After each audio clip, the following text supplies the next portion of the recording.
Assalamualaikum warahmatullahi wabarakatuh, sahabatku para petani sawit, apa kabar? Semoga kalian selalu dalam keadaan sehat walafiat, amin. Nah teman-teman, pada video kali ini saya akan sharing beberapa faktor yang menyebabkan pertumbuhan sawit itu tidak bisa maksimal karena kesalahan dalam melakukan pemupukan atau kesalahan dalam melakukan perawatan. Hal ini penting saya sampaikan teman-teman, karena pemupukan adalah salah satu faktor yang membuat biaya perawatan sawit itu membengkak, bahkan menjadi faktor utama yang berandil besar dalam besarnya pembiayaan atau perawatan kebun kelapa sawit. Jadi hal ini memang harus kita lakukan seefisien mungkin, sehingga apa yang kita kerjakan itu memang benar-benar bermanfaat dan tidak merugi bagi kita.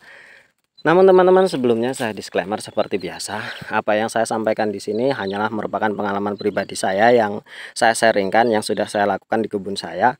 Mudah-mudahan apa yang saya ceritakan atau saya bicarakan dalam video ini bisa bermanfaat bagi kita sesama petani sawit, terutama petani sawit kecil. Oke teman-teman, apa sih kesalahan dalam melakukan perawatan terutama pemupukan sehingga kelapa sawit kita itu tidak bisa berkembang secara normal atau tidak bisa berkembang secara maksimal? Yang pertama adalah masalah klasik teman-teman, yaitu lupa memupuk. Nah hal ini tentunya sangat-sangat harus kita hindari. Terkadang kita sebagai petani itu terlena dengan terlena atau terlupa bahwa sawit itu memang harus dilakukan perawatan dan pemupukan. Ada yang beranggapan bahwa memupuk itu 3 bulan sekali sudah cukup, 6 bulan sekali sudah cukup, dan hal ini yang saya sarankan kepada teman-teman, mindset seperti ini harus ditinggalkan, karena dari kecil kita harus benar-benar merawat sawit kita ini sehingga pertumbuhannya itu jadi cepat besar. Karena apa teman-teman? Ketika masa pertumbuhan kita memang tidak melakukan pemupukan secara maksimal, maka hasilnya pun itu akan menjadi berlanjut ketika sawit kita itu sudah beranjak dewasa. Dan tentunya itu sangat merugikan bagi kita, yang seharusnya sawit kita itu sudah bisa dipanen, sudah bisa menghasilkan buah yang dikategorikan buah A yang bisa dijual mahal, dan pada kenyataannya sawit kita itu belum bisa dipanen secara maksimal, dan itu tentunya adalah hal yang sangat merugi. Nah teman-teman, mindset seperti ini harus kita tinggalkan. Kita harus rajin memupuk itu, bahkan kalau menurut saya yang paling penting kita melakukan pemupukan itu ketika kita mulai menanam. Dari mulai awal kita harus genjot dengan pemupukan sehingga sawit yang kita tanam itu memang benar-benar cepat tumbuh besar. Ketika sawit kita cepat tumbuh besar teman-teman, ada beberapa keuntungan yang bisa kita ambil, yaitu yang pertama tentu kita akan sangat senang karena harapan kita sawit kita tumbuh subur. Yang kedua, itu lebih cepat menghindari dari serangan hama-hama yang memang benar-benar mengganggu seperti babi, tikus, dan kumbang tanduk. Itu adalah keuntungannya. Jadi mulai sekarang teman-teman, lakukanlah pemupukan itu menurut saya sebulan sekali, baik itu dengan menggunakan pupuk apa, dengan dosis yang kecil sekalipun kalian harus melakukannya setiap bulan, karena itu memang sangat penting untuk mendongkrak pertumbuhan sawit kita.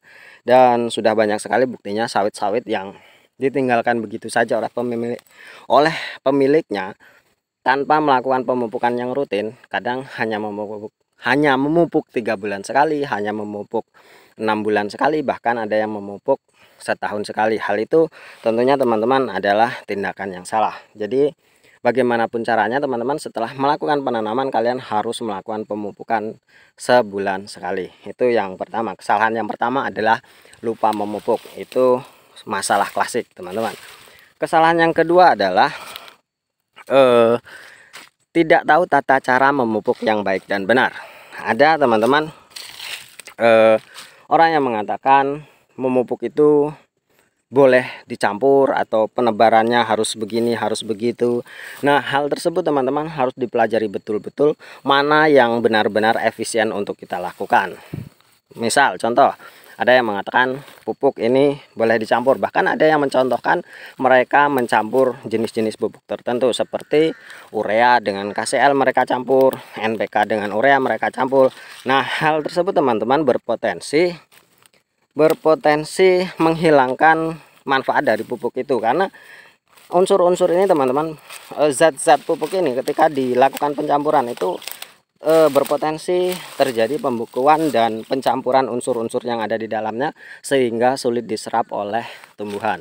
Memang mungkin teman-teman masih berefek untuk tumbuhan, tapi efeknya itu lumayan cukup lama dan potensi kehilangan dari manfaat pupuk itu jauh lebih besar. Jadi pelajarilah bagaimana tata cara melakukan pemupukan yang baik dan benar. Baik itu cara penaburannya, di mana tempat yang benar. Kadang orang-orang saya lihat memupuk itu pas di bongkot atau terlalu jauh dari batang atau hal lain sebagainya, atau ketika musim kemarau melakukan pemupukan dengan cara ditebar atau ditabur begitu saja dan lain sebagainya. Nah, hal ini tentunya teman-teman sangat penting untuk dipelajari, karena dengan kita mempelajari ilmu-ilmu bagaimana cara melakukan pemupukan yang baik dan benar, tentu itu akan membuat pupuk yang kita tebarkan itu lebih efisien dan lebih bermanfaat. Tentu yang paling penting tidak membuat kita rugi. Itu yang kedua teman-teman, kesalahan yang kedua yang sering dilakukan oleh para petani kita. Mereka menganggap hal itu adalah hal sepele tanpa harus dipelajari, hanya sekedar mendebar, yang penting memupuk, yang penting dirawat, hanya segini hanya segitu. Tidak teman-teman, sejak kecil seperti sudah saya katakan, ketika kita merawatnya sejak kecil, maka nanti hasilnya ketika sudah dewasa itu akan jauh lebih besar. Nah, itu yang kedua teman-teman. Yang ketiga adalah tidak mengetahui jenis pupuk yang baik digunakan. Nah, ini yang sangat penting teman-teman. Banyak dari teman-teman yang melakukan pemupukan itu asal-asalan, tidak tahu sawit ini bagusnya dipupuk apa. Mereka menggunakan pupuk yang kadang mendengar dari orang-orang pupuk ini bagus, pupuk ini cepat besar, hanya melihat dari iklan-iklan yang ada, kemudian dari tutorial-tutorial yang ada, terus banyak orang-orang tertarik. Namun banyak sekali buktinya ketika mereka melakukan pemupukan, hasilnya itu tidak maksimal teman-teman. Kebun mereka jauh lebih ketinggalan dibanding kebun-kebun orang-orang yang memang melakukan cara pemupukan yang benar. Nah, maksud saya di sini menggunakan pupuk yang benar itu teman-teman, kadang ada orang-orang mentutorialkan pupuk itu cukup diberikan pupuk dolomit saja dalam sepanjang tahun, setahun 3 kali kasih dolomit saja, misalkan seperti itu, atau hanya dikasih urea saja, atau hanya dikasih TSP saja, atau mereka menggunakan pupuk NPK saja. Nah, hal inilah teman-teman yang perlu diluruskan, karena memang sawit ini memiliki kebutuhan yang kompleks, tidak hanya membutuhkan satu unsur saja, tidak hanya membutuhkan urea saja, tidak hanya membutuhkan dolomit saja. Nah, hal ini teman-teman harus benar-benar kita ketahui untuk sawit ini pupuk apa yang cocok, terus bagaimana cara melakukannya. Seperti tadi, ilmu tata cara pemupukan itu harus kita kuasai, dan tentunya hal ini teman-teman sangat-sangat bermanfaat atau sangat-sangat dapat membuat sawit kita itu pertumbuhannya menjadi lebih cepat. Nah, itulah teman-teman 3 kesalahan yang sering kita lakukan sebagai petani sawit dalam melakukan perawatan. Mulai sekarang ya, kita harus benar-benar belajar dan benar-benar serius dalam merawat kebun kita. Oke, hanya ini teman-teman sharing yang bisa saya sampaikan. Terima kasih atas perhatiannya, semoga bermanfaat. Wassalamualaikum warahmatullahi wabarakatuh.